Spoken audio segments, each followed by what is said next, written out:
Halo, kamu lagi mendengarkan podcast Resensi Buku yang merupakan kolaborasi antara Podcast Main Mata, Gramedia Pustaka Utama, Gramedia Digital, Goshen Suara Indonesia, dan didukung oleh jaringan Potluck Podcast. Selamat mendengarkan. Seberat apapun masalahmu, cobalah untuk sering tersenyum. Kau akan sadar kalau hidup tidak seberat yang kau pikirkan. Halo, assalamualaikum warahmatullahi wabarakatuh. Saya Rahmat Reza Bahrudin. Kali ini kita akan membahas sebuah buku karya Alicia Lidwina. Buku ini berjudul Polaris Musim Dingin yang terbit pada tahun 2020 oleh PT Gramedia Pustaka Utama. Genre novel ini adalah novel remaja. Buku ini lumayan tebal. Buku ini lumayan tebal dengan jumlah 420 halaman. Kontennya pun menarik karena berisi beberapa jenis-jenis tulisan gitu. Ada surat, ada cerita-cerita dari si tokoh, ada juga lembar hitam. Lembar hitam ini untuk memperjelas pada cerita sebelumnya. Nah, dalam buku ini dibintangi oleh beberapa tokoh, yaitu tokoh utamanya adalah Akari-chan. Yang selanjutnya adalah Kyohei. Kyohei ini biasa dipanggil Kyo-chan. Ryuji-chan, terus Misaki-chan, dan ada lagi si Sensei. Sensei ini adalah tokoh sentral. Dia semacam, kalau kita menyebutnya adalah kayak semacam ibu bagi anak-anak yang bernaung di rumahnya. Seperti itu. Cerita ini bersetting tempat di salah satu kota di Jepang bernama Otaru. Di sebuah rumah makan bernama Shirokuma Bistro gitu. Ini adalah sebuah cerita perjalanan dari beberapa tokohnya. Di halaman awal diceritakan bahwa si Akari-chan ini mendapat kiriman beberapa surat dan beberapa tiket atas nama dirinya. Ini sebuah perjalanan yang diinginkan oleh si pengirim tiket tersebut.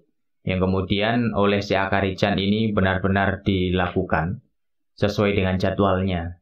Karena perjalanan ini didasari oleh rasa keingintahuan, rasa penasaran yang ia dapatkan saat membaca surat-surat yang dikirim tersebut. Gitu. Sangat menarik sekali dari cerita-cerita yang ada di buku ini.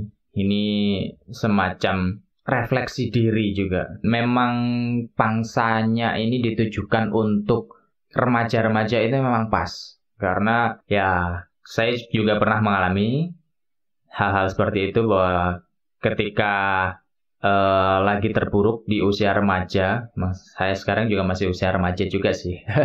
Di usia remaja ini kita memerlukan motivasi-motivasi untuk penyemangat diri. Nah, di sini yang paling sentral dari ceritanya ini adalah tokoh Sensei. Karena dia mampu menyemangati orang-orang di sekelilingnya, seperti itu. Buku ini menggunakan alur maju mundur.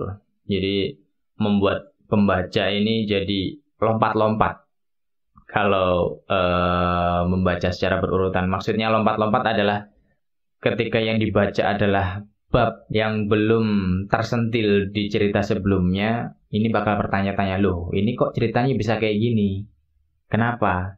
Nah ternyata jawabannya itu ada di beberapa judul-judul cerita sesudahnya gitu. Dan ada juga cerita yang awalnya itu adalah seru, tiba-tiba di belakangnya menjadi sedih. Jadi kita bakal menemukan ledakan-ledakan penasaran, kayak gitu. Saya membaca buku ini cukup dengan 3 hari. Yang biasanya saya membaca buku setebal ini bisa seminggu lebih. Bisa juga sampai 1 bulan karena memang membacanya tidak intens gitu. Tapi kalau untuk yang buku ini mampu menarik saya untuk terus lanjut membaca gitu. Saya berterima kasih sama Mbak Alicia. Terima kasih Mbak. Karena mampu membuat tulisan yang keren banget. mampu membuat cerita yang membuat pembaca ini, khususnya saya, ini bisa intens, mengulik, mencari apa yang ada di dalam isi buku tersebut. Nah, namun dari semua itu, di beberapa tempat ini juga saya menemukan kekurangannya. Ini hanya masalah teknis sih sebenarnya untuk kekurangannya. Hanya masalah bagaimana ejaannya gitu. Tanda baca, bagaimana tanda baca dan ejaan-ejaan itu. Nah, ini saya menemukannya di halaman 338. Ini tentang kalimat langsung dari Kyosan yang tidak ditutup dengan tanda petik. Kalau untuk pembukanya, tanda petik pembuka ada, tinggal tanda petik penutupnya aja yang tidak ada. Karena saya pikir kalimat langsungnya itu terus sampai bawah, ternyata di bawahnya ada kalimat langsung yang dibuka dengan tanda petik dan ditutup dengan tanda petik juga. Oh, berarti saya memutuskan bahwa ini berarti ada kekurangan tanda petik di sini gitu. Terus lagi di halaman, kalau nggak salah di halaman paling akhir itu di suratnya si Akari-chan kepada si sensei, itu ada beberapa salah ketik. Yang harusnya spasi ternyata salah ketik dengan huruf. Jadinya kata sebelumnya dengan kata sesudahnya ini dihubungkan dengan huruf yang itu susah untuk dibaca gitu. Jadi menemukan beberapa itu. Itu kalau untuk yang banyak itu memang di area suratnya si Akari itu tadi, di halaman akhir itu. Kalau untuk yang sebelum-sebelumnya, sepengetahuan saya itu tidak ada kesalahan-kesalahan. Dan yang saya dapatkan dari buku ini banyak juga. Kalau menurut saya setelah membaca buku ini adalah ini semacam kayak parenting gitu ya. Semacam tutorial-tutorial yang disajikan dalam bentuk cerita. Saya menangkap bagaimana si sensei ini memberi sebuah ucapan semangat, memberi semangat-semangat kepada orang-orang di sekelilingnya itu dengan cara-cara yang keren menurut saya. Ini bisa diadopsi di setiap tempat dan siapapun yang ingin melakukan yang ingin mentransferkan semangat dirinya untuk orang lain yang sedang membutuhkan, dalam artian orang-orang yang putus asa seperti itu. Ya, meskipun mungkin ada juga yang tidak berhasil, tapi paling tidak itu adalah usaha, itu adalah teknis yang keren bagi saya. Ini ada satu bocoran aja. Bagaimana si sensei ini melakukan transfer rasa semangat kepada orang-orang di lingkungannya adalah dengan mendekati orang tersebut yang sedang putus asa, katakanlah, atau orang yang sedang membutuhkan motivasi, memegang tangannya dari perlahan menuju ke erat, kemudian memberikan semangat-semangat yang tidak menggurui, kalau menurut saya itu, gitu. Tapi lebih menggugah semangat personalnya masing-masing. Kalau yang di buku ini disebutkan bahwa salah satu kalimat andalannya adalah cobalah untuk hidup satu hari lagi dan berjuanglah untuk hidup satu hari lagi. Itu bagi saya kalimat yang sangat memotivasi banget, karena itu memberikan semacam dorongan semangat untuk melakukan hajat hidup yang serba rumit ini kalau dipandang dengan pikiran sendiri gitu. Maksudnya dengan pikiran yang pendek. Bagi saya kayak gitu. Terus lagi, selain itu juga di sini ada berbagai macam cara untuk mengekspresikan diri lewat apapun gitu. Salah satunya adalah dengan metodenya si sensei tadi. Oh, saya belum menyebutkan ya. Jadi, si sensei ini selain motivator bagi orang-orang di sekelilingnya adalah dia juga pandai menulis surat. Kalau menurut saya, dia pandai menulis sebuah cerita perjalanan yang pernah dia lakukan, yang pernah dia lalui seperti itu.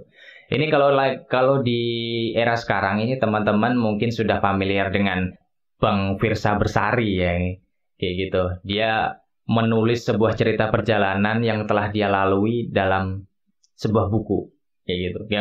Yang kemudian dibukukan, catatan-catatan perjalanan itu dikumpulkan kemudian dibukukan, kayak gitu. Ya hampir mirip-mirip kayak gitulah metodenya si Sensei. Cuman kalau untuk perbedaannya kan Sensei menulis itu untuk surat, kalau si Bang Firsa ini dibukukan, kayak gitu. Ya mungkin ini nanti teman-teman yang mendengarkan ini bisa termotivasi, bisa punya pandangan bahwa oke, setiap apapun yang aku lakukan ini enaknya dicatat, kayak gitu, enaknya ditulis, atau kalau tidak dialihwahanakan dalam bentuk suara seperti podcast kayak gini gitu. Ya entah, nggak tahu kita nanti untuk kedepannya mau dibikin apa. Yang jelas ini bisa untuk menjadikan portofolio diri. Kita bebas melakukan itu. Itu yang saya tangkap dari buku-buku ini sih masih cukup di situ. Yang saya apresiasi banget si Mbak Alicia ini. Keren. Cara penulisannya keren, terus konten-kontennya juga menarik. Dan saya juga mengapresiasi kepada si penerbit, yang dalam hal ini adalah PT Gramedia Pustaka Utama, untuk hampir keseluruhan ini memproduksi buku ini hampir sempurna lah, seperti itu.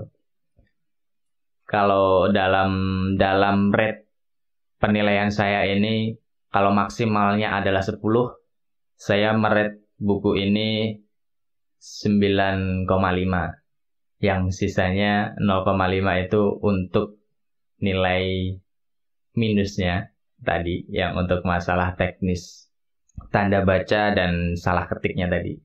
Nah, untuk penutupnya, karena ini sudah lumayan ya, saya tutup dengan kalimatnya Sensei, kalimat motivasi Sensei yang sepertinya ini menjadi pemantik saya untuk melakukan sesuatu yang itu sifatnya adalah penyemangat diri, gitu. Cuplikan ini berada di halaman 338. Setiap kali kau takut untuk menghadapi kehidupan ini, ingatlah kalau kau tidak perlu memikirkan apa yang akan terjadi dalam seminggu, sebulan, atau setahun lagi. Hidup akan terus menemukan cara untuk membuatmu terjatuh. Dan terkadang rasanya akan sulit sekali untuk mencoba percaya pada dirimu sendiri. Percaya kalau kau bisa melalui semua ini. Cobalah untuk hidup satu hari lagi. Dan berjuanglah untuk satu hari lagi. Terima kasih.